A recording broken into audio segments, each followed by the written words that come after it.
inside to Uncle Francis's house. His was on the farm there also. And all of the grown-ups were sitting around the dining room table, drinking coffee and arguing about something, which was kind of unusual. They didn't usually have such heated and excited discussions about things, and they were really getting quite intense about it. And, well, no, he didn't. Well, he couldn't possibly have. Well, I don't see why you would think that, and it's just not the sort of thing that they usually did.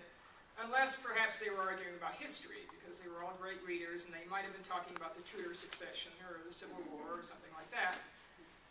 But my cousin turned to me and she said, "Oh, they're talking about the murder." I said, "What murder?" And she said, "Oh, you know, the family murder." What family murder? Well, at that point, the grown-ups all realized that we were there, and they all stopped and they looked over and they looked at me. And my Aunt Charlotte said, "Oh, I think you're old enough to hear the story now." And Penny said, "Our great-grandmother was murdered." Cool. And then somebody at the table said, "Well, we don't know for sure it was murder. It could have been suicide." And somebody else said, "Oh, don't be ridiculous. That was a forgery, that suicide note. It couldn't possibly have been suicide." And away they went again.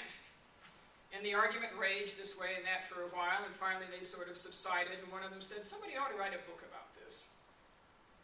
So time passed, years passed, the kids grew up, the older folks got older, and each time we went back there were just a few fewer faces around the table, but every now and then the topic would come up again. And they would debate the thing, and it would rage back and forth, and often people would kind of change their opinions from what it had been before. They were absolutely sure of one thing the one time, but 5 years later they were just absolutely sure of something else. That was always sort of entertaining. They never quite reach a solution, but they always agree somebody ought to write a book about this. So about 10 years ago, the conversation came up. I don't even know who was there, except my father was there. And he said, "Well, you know, you've published a book already. You should be the one to write the story." Well, the book that I had published was the Amazon Girl's Handbook. And it's a sort of humorous advice book for older women, kind of based on the Girl Scout Handbook. And it has nothing to do with history, it has nothing to do with arsenic, it has nothing to do with writing fiction. I said I wouldn't know where to start. Well, my partner Harriet, who was of course there at the time, said, "Well, don't be silly, it's a thing with lots of facts and things, you just have to go and do the research, and then it'll be easy." Easy for you to say. So she said, "Well, we'll go back to Benzonia, Michigan, where it all started, and we'll just do all of the research." So we contacted my Uncle Francis, who was still up at the family farm, and he and my Aunt Ingrid said, "Come on up, we'll take you over to Benzonia, Michigan. We'll give you the tour, we'll, you know, do this and that." So we drove up. We live in Indianapolis, so it was a bit of a project. We took a whole week, I think we took 3 or 4 days. Drove up, went over to Benzonia, Michigan, and Uncle Francis is a very quiet, shy sort of person. He doesn't usually talk a lot. But during this expedition, it was like he was just waiting for somebody to shut up and listen while he told his stories about these various people. He talked more that weekend than I think I'd ever heard him talk. He had facts, he had figures, he knew people, he knew where things were, he knew all of this stuff, and he just gave us this running conversation all the way to Benzonia and all the way back. He took us to the Historical Society and he said, "Okay, you know, go in there, they'll probably have things about the whole story, how it all happened back in 1894. And we went in and we said, "We're here to investigate the whole story about the Thacker family murder." And they said, "Thackers? We don't know anything about any Thackers. Who are you talking about?" And it took us a while to understand they did not want to talk about this in Benzonia, Michigan. It had happened 100 years before, but it was really kind of an embarrassment to them. It was a scandal, and possibly adultery was involved, and this was a very sedate little college congregationalist town. They didn't want people knowing that a murder had happened there and that these things had happened. So Uncle Francis said, "Well, you know, get information about the town and, you know, some of the history and everything, so you had background. And we'll go over to the library there and see what we find there."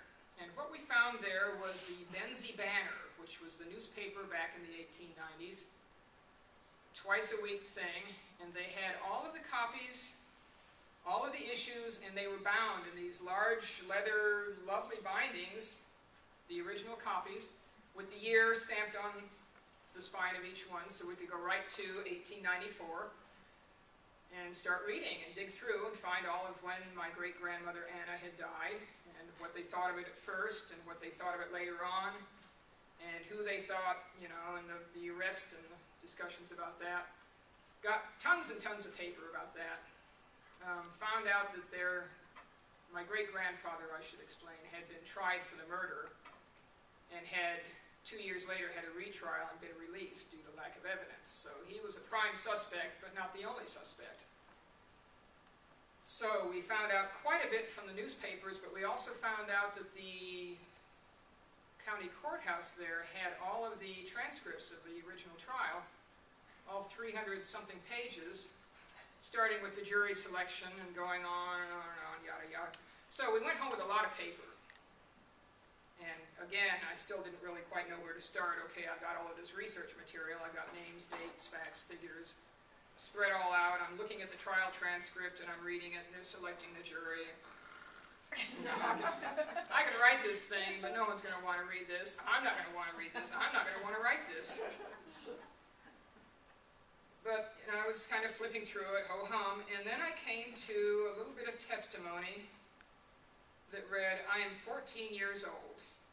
William H. Thacker and Anna Thacker are my parents. I was at home at the time my mother was taken sick. Mother was taken sick at about 7 o'clock in the morning on May 4th. She ate some graham pudding, which was a mush kind of thing, a cereal. A little after 7:30 that morning, she made the pudding and Papa put the cream and sugar on it. It was in a vegetable dish and she ate all of it. After that, she helped wash the dishes and then went out of doors and planted some flower seeds. And that was just, that resonated so much. Lottie Thacker, who was my grandfather's sister, kid sister, 13, 14 years old, she took art lessons. She was a school kid. Her older brother was a college kid in this campus. He played in the school band.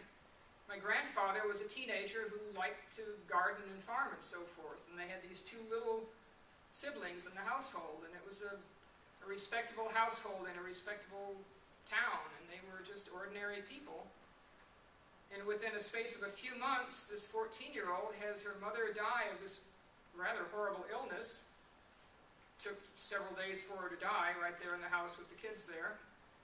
And she's testifying at her father's murder trial. And I thought, you know, this is the story. It's not the murder mystery and who did it so much as how did these kids cope with that? Because all of a sudden they were pretty much orphaned. And how did this town deal with them? Because they had not expected anything like this either. It was a shock to everyone. So I just started kind of channeling these people and sitting down, writing the story, and thinking about what they'd be saying to one another at various times. And I don't know, after that it just kind of wrote itself.